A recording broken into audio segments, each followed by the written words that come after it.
Today, I have Nelda Schulte, who is here to provide you with some amazing information, great tips from being a landlord and investor, and an educational guru in Alberta. Learn the Residential Tenancies Act. That's the Bible. Boom. You have to learn it. There's one for every province in Canada, and they have very specific rules that you have to follow for landlords and tenants, and you must know them. You can't sort of know it, refer to it if and when. You have to know the laws, because real estate mistakes can cost you big bucks and can get you into big trouble.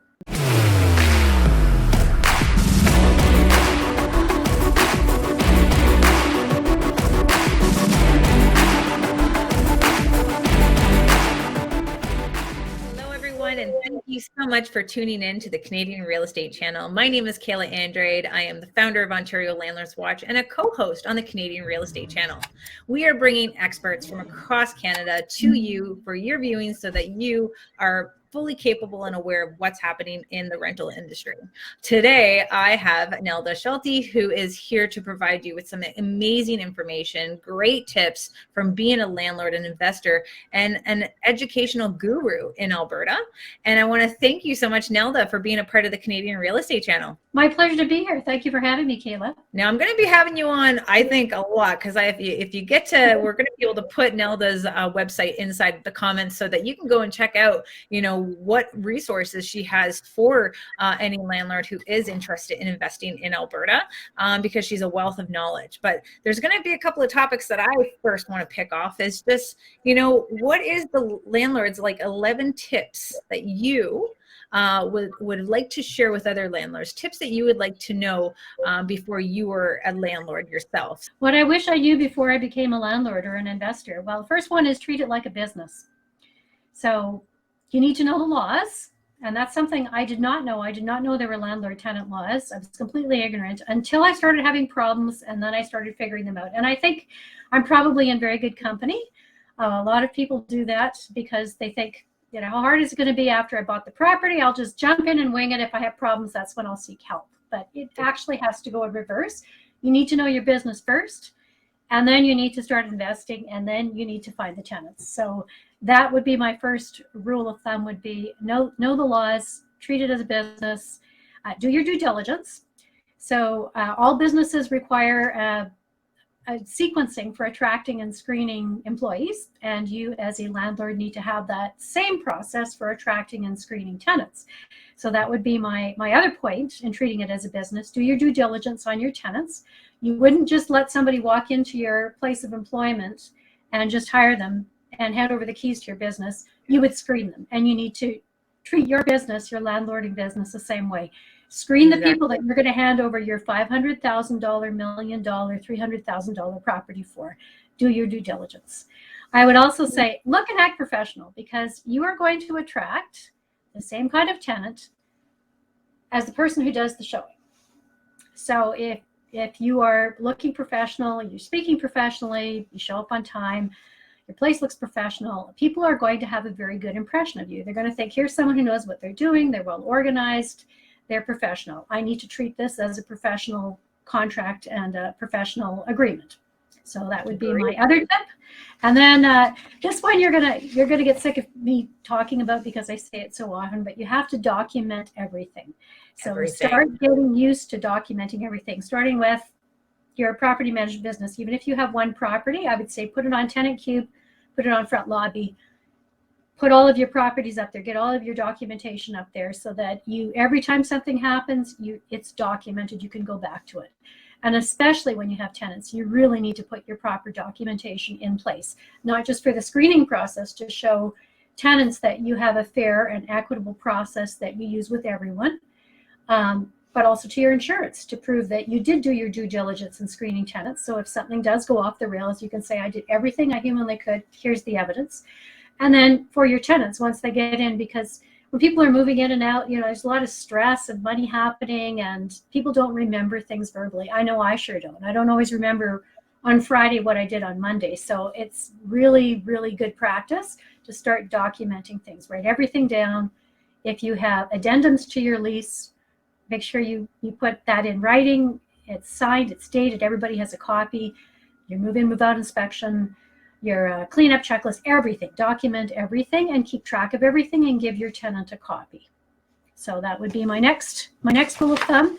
And then I'm loving this girl. She's got it down, guys. Like she's got it. She's got it. How many years, Nelda? How many 18. years? 18 yeah. years, 18 years, and you've been just compiling so much of what you've learned. And plus you have a group on Facebook as well, helping landlords in Alberta. So we'll make sure we try to get everyone the link to your group as well. I'm like, yeah, this is why I wanted you to come on, so that everyone can see the fire that you have, and so much education that you're going to help so many landlords avoid a lot of problems, especially investing in Alberta. Yeah, I think I could have avoided 99% of my problems if I'd followed my own advice 18 years later, but I didn't know 18 years ago what I know now, even though I should have learned some of the things, that I didn't know. But live and learn. We all make mistakes. To educate the people just getting into it or wanting to get into it. Yeah, this is all going to help you out.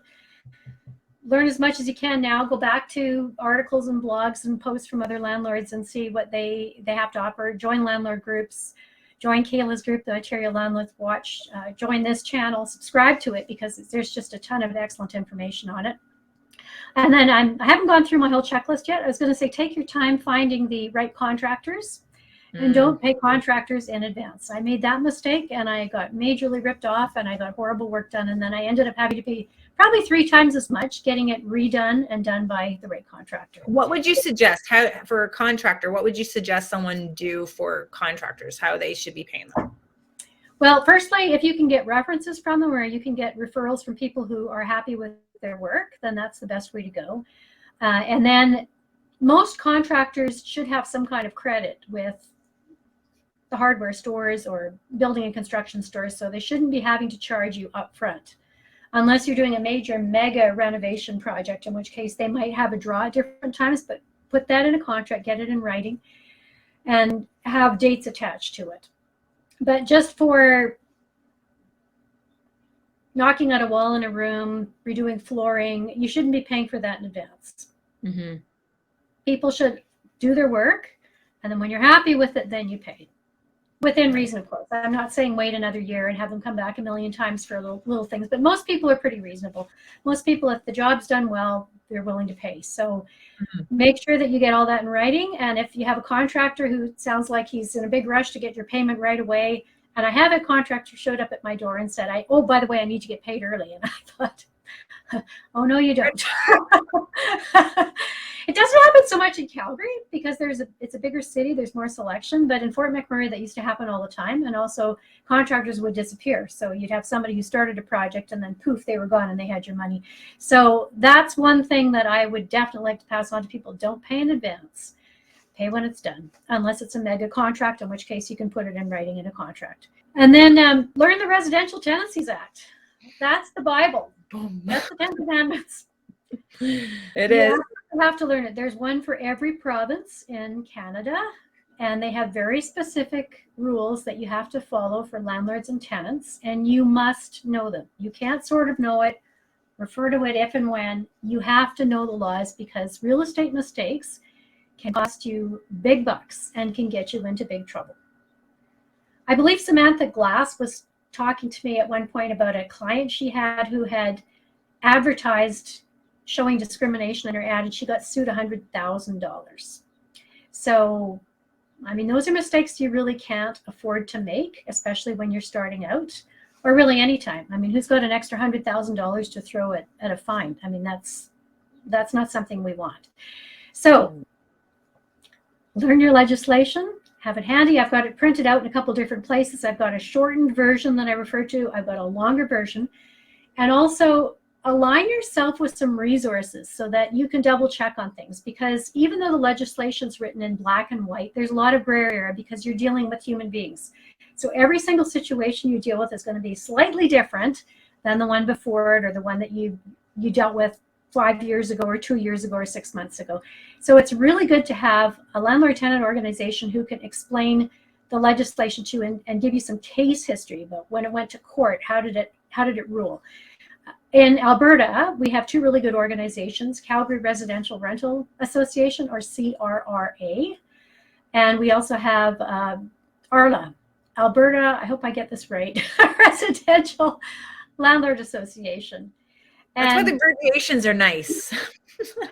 as a landlord, you join, and depending on how many properties you have, they charge you a certain price, and then you have access to the resources. The biggest resource for me is, and I still call people, is I can talk to somebody who deals with landlord and tenant issues all day, every day, and deals with court cases all day, every day. And I can say, this is the issue I'm having.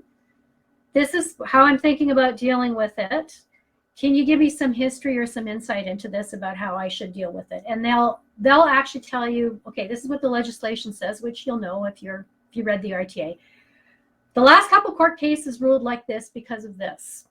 So you might want to consider these things.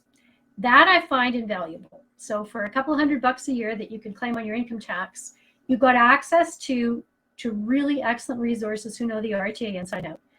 You can also call Service Alberta and just get the RTA. They'll just quote the number of the RTA. If you call Service Alberta, they will not give you any advice. They will not give you any court cases. The landlord tenant organizations will give you the RTA, and they'll tell you about court cases and about rulings. So that nice. I find extremely helpful. Yeah. So see, we don't even know what's going to happen. There's no consistency in ours. That's what I love about Alberta when it comes down to investing. Well, good. I'm glad we've got that going for us. And you guys have a very difficult time getting bad people out. We're not going to talk about us, or I'm going to start drinking. I know, it's not in your favor. I mean, it's not easy for us to get people out either, but it's considerably easier than it is for Ontario landlords. So my heart goes out to you, because that's a big issue. Anyway, I don't want to depress anybody. I'm getting sad. I feel like a pity. Keep going. How awesome Alberta is. What else did you wish you knew, Nelda? Because I know that we have so many people that get into real estate. They need to know exactly what to get themselves aware of before they even dive into giving that offer. If you have an issue with a tenant, don't just go onto any given Facebook group and ask it and expect they're going to give you the correct answer, because you've got people from maybe all over the world giving you advice, and they may not give you the correct answer for your province and your city. That's why I tell people to have a copy of the RTA, go to the RTA. If you're confused, go to Service Alberta and call them, or call your landlord, your local landlord tenant organization, and get the straight goods from them. Don't just think, well, I'll just try this and wing it, because that could get you into big trouble. So you don't want to do that. You don't want to get a fine.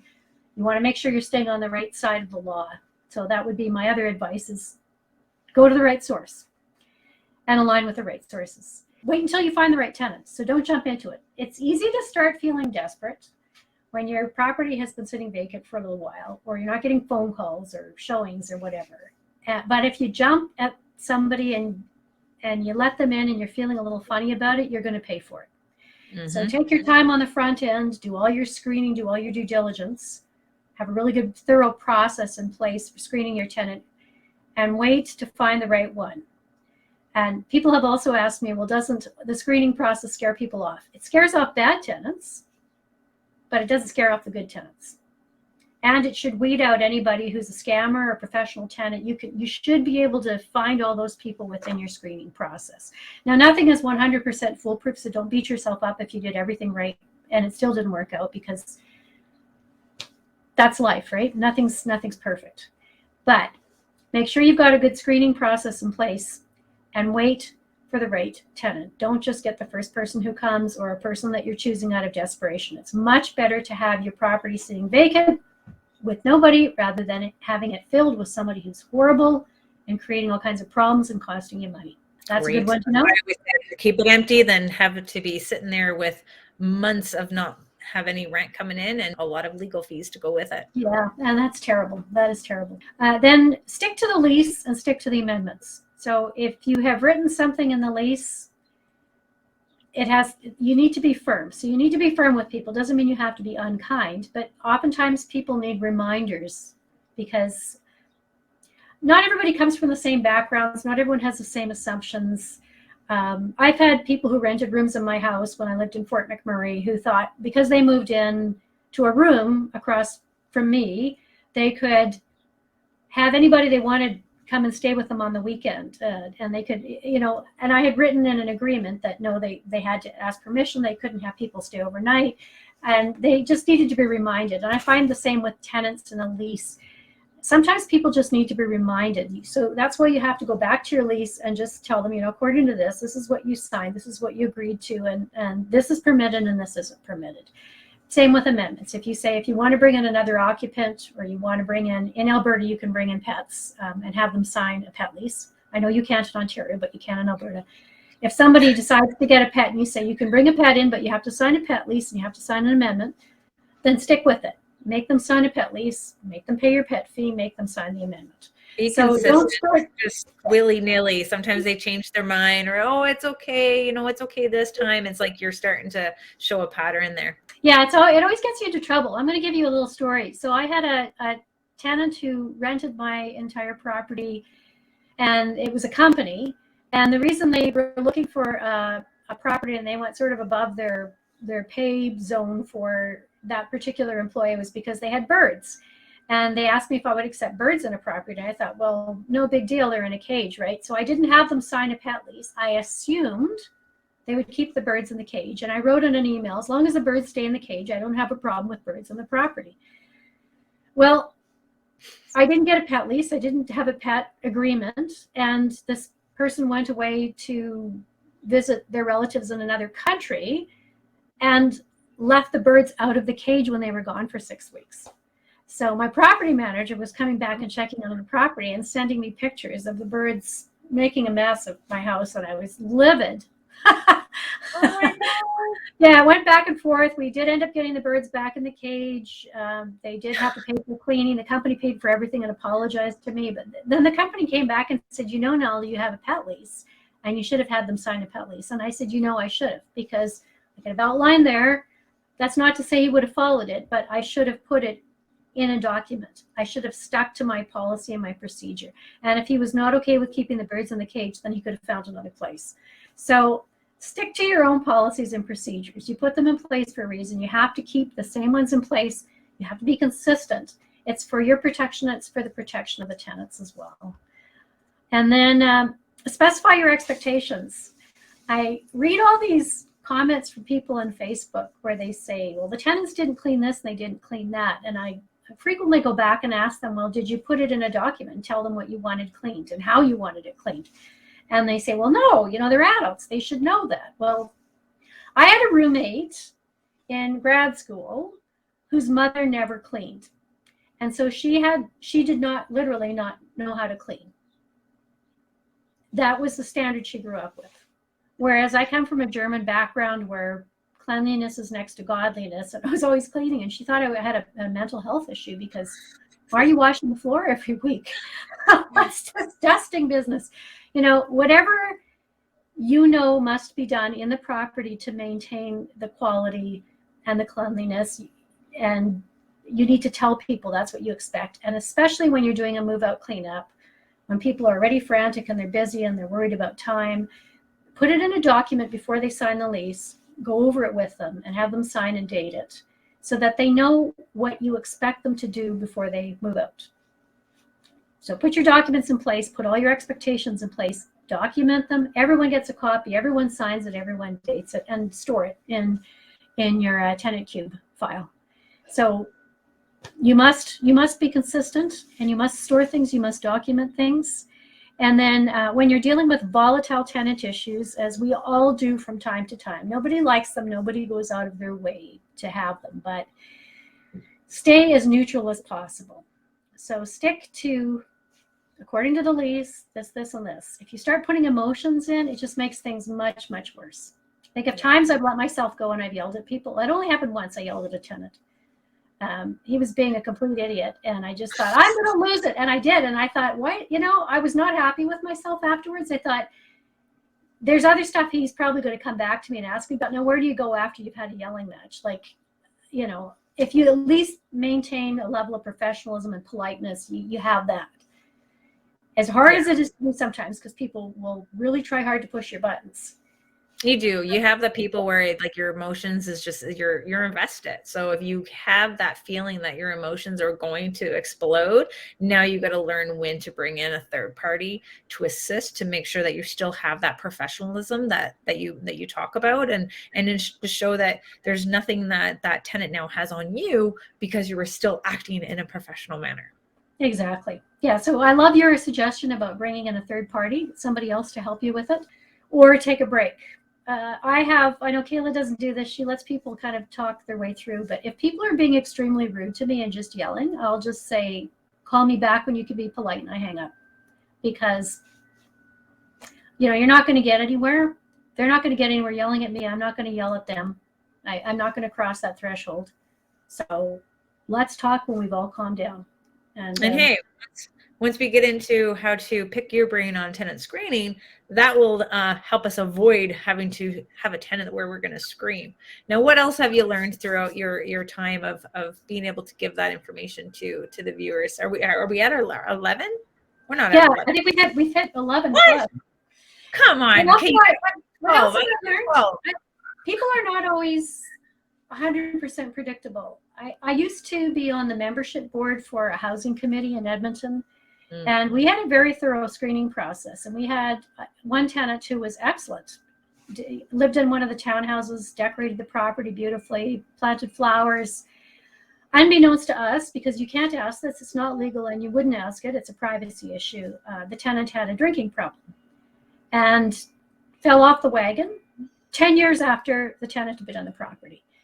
And everything went to hell in a handbasket. The property was trashed. It was trashed so badly they chose not to fix it up for a couple of years because it would cost more fixing it up and trying to get a new tenant in than just letting it sit. So that's how bad it was. Wow. But that happened in about 3 to 6 months where everything got trashed. Now, this tenant had been great for 10 years, but had a drinking problem, somehow fell off the wagon, got triggered, and that was it. That's not something you can predict. I've seen people develop gambling problems. I've seen people go off the rails because there was a death in the family or a divorce or an illness. Yeah. Those are human issues that you have to deal with as a landlord they're usually difficult. And it's a really good idea to have people you can talk to. I've probably got about 5 or 6 people that I'll call who are really experienced landlords, and I'll say, I really need to pick your brain here. Like this, I kind of know what I want to do, but I need to bounce it off of somebody. Well, you know what, and this is where this video is to explain that there's that top 11, and just because there's 11, there's many more things that you're going to learn as you're in this field. It's not going to be, okay, I just did a crash course, this is what's going to be. We're ready to go. You're always going to continue to learn, especially with learning with different tenants in different situations, and how you're trying to be that professional person. And the takeaway from this is that it is a business. You have to run it as a business. Don't skip your process of what you do when it comes down to introducing a tenant, or this is what you're looking for in a tenant. You have to be very cautious, making sure that you are learning about the Residential and Tenancies Act in your province, as well as the human rights. It's such a huge thing, because one bad move can get you into a lot of hot water. So there's always going to be more information that you're going to learn along the way, but making sure that you keep that professionalism and keeping your mind open to continue to keep growing as an investor. Nelda, I can't thank you enough for being here with me to talk about your takeaways and being able to share your tips for new investors, because a lot of people, there's not really many Landlord for Dummy books out there, and there's not a lot of and for people to find out what it's like to be a landlord before they get into it. But it's still a good business. You just got to make sure that you learn it and you're good at it, because it really is going to be a very great way to have that financial freedom that we all look for. So I want to thank you, and we're definitely going to have Nelda back on again. Subscribe, share our video with your network, so that we can build the Canadian Real Estate Channel to be your go-to place in order to get you all the information that you need to make sure that you're a successful investor. Thank you so much for watching. I'm Kayla Andrade, and Nelda, where can people find you? They can find me on Nelda Schulte, NeldASchulte.com. Thank you so much, Nelda.